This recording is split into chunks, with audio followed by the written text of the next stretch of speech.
In the virtual world, the deep web is the unregulated side of the internet and impossible to encounter without the help of a third-party browser known as Tor. The deep web, often called the dark web, is filled to the brim with illicit activity, including the sale of narcotics, weapons, and child pornography. There, coders, hackers, and digital rogues make a living offering bizarre business deals and tracking unknowing visitors. These are 7 true stories and websites found on the deep web.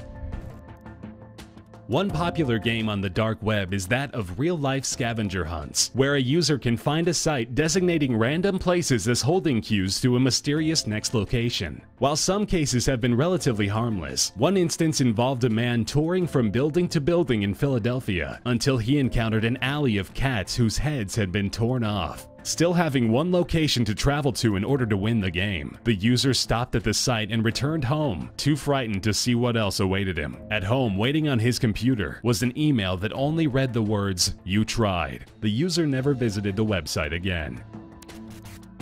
One dark website functions as a meetup and trading post for cannibals. There, buyers and sellers barter and trade for pieces of skin, muscle, blood, and bone. The community reportedly receives a ton of traffic on a daily basis, and as cannibalism is still illegal, implicates many more Americans in cannibalism than previously estimated by the FBI. Even more frightening is an unrelated site which informs users how to cook live women and prepare them for dinner. The site gives explicit detail in the shape body parts should be cut into, as well as how long they should be prepared for. While it's possible the site could function as a joke, authorities who found the site were disturbed to see that some of the details matched the same preparation methods of known serial killers, meaning that at least some research had been done. The creator of the site, as far as we know, has never been captured or charged with any wrongdoing.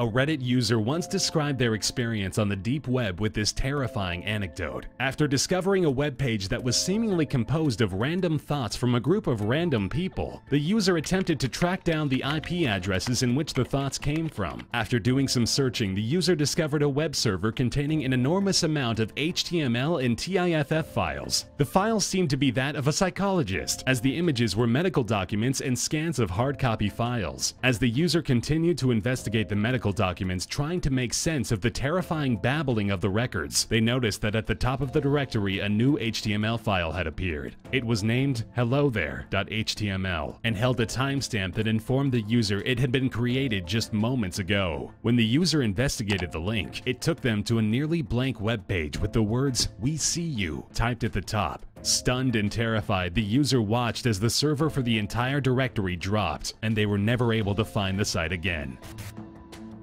In another haunting case of deep web exploration gone wrong, a user was scrolling through the deep web and discovered a web page seemingly devoted to someone's pet pig. However, as they continued to navigate through the supposedly harmless site, they noticed the homepage had suddenly created a new hyperlink titled "Pictures of Casey." Intrigued, as he did not notice the link upon first visiting, the user clicked the link and was taken to a new unformatted page that displayed 7 photos of the user's girlfriend. Shocked, the user returned to the homepage where he found 2 new hyperlinks, one titled "Click First" and the other titled "Click Second." Following instructions, he clicked "Click First" and was taken to another unformatted webpage with a sentence written in the font of Wingdings. He quickly put the sentence through a Word document and reformatted the symbols to find a haunting sentence that read, "A very pretty girl who would feel very pretty." The user returned to the homepage and clicked the "Click Second" link. He was taken to a page that read, "Your computer is sharing information you want to keep. Leave my pig page now."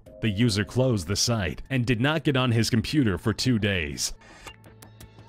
In one of the few snuff films to seemingly be authenticated, a user stumbled across the horrifically graphic video of a small, deformed child being pulled apart after having been tied to 2 horses that ran in opposite directions. Snuff films, or films that document actual real-life killings, are extremely rare, to the point that some authorities deny their existence. However, some cases, such as the one reported above, seem authentic in the eyes of other officials. The site hosting the video was quickly taken down and the video was never recovered, nor were the people who made the video ever apprehended, though the footage was believed to have been taken somewhere in South America. Some deep web adventures go beyond the use of a personal computer. After doing some browsing hoping to purchase some high-quality drugs from a known vendor, a user found that his phone would ring the entire time he was on the deep web. But every time he answered the phone, he was met with silence. Finally, in the last phone call that he answered, he could make out some unintelligible whispering. When he pressed for questions, he was met with shrieking laughter on the other end. The man hung up the phone and quickly closed the site. He claimed that he would have contacted police, but wouldn't have a story for why he was on the deep web in the first place. The deep web is also home to a number of sites dedicated to bringing back the Ku Klux Klan to its former Civil War-era glory. Numerous sites depicting the after effects of graphic mutilations and decapitations of black men litter the dark web in hopes to invite new members. It also hosts bizarre sites that work to account for the deaths of individuals who died on cruise ships, in obscure medical experiments, and also bridge jumpers around the world. It is rare to find the identity of the people who create such sites, but police and the FBI regularly stroll the dark web in an effort to find those conducting illegal activities. The dark web, while a source of plenty of harmless discussions, services, and websites, is still the leading host of child pornography sites, and browsers should be warned that they might accidentally encounter these images and videos if they are not careful. While we at Top Trending will neither endorse nor condemn your adventures on the dark web, we do hope that if you go browsing, you'll return to us with some spooky stories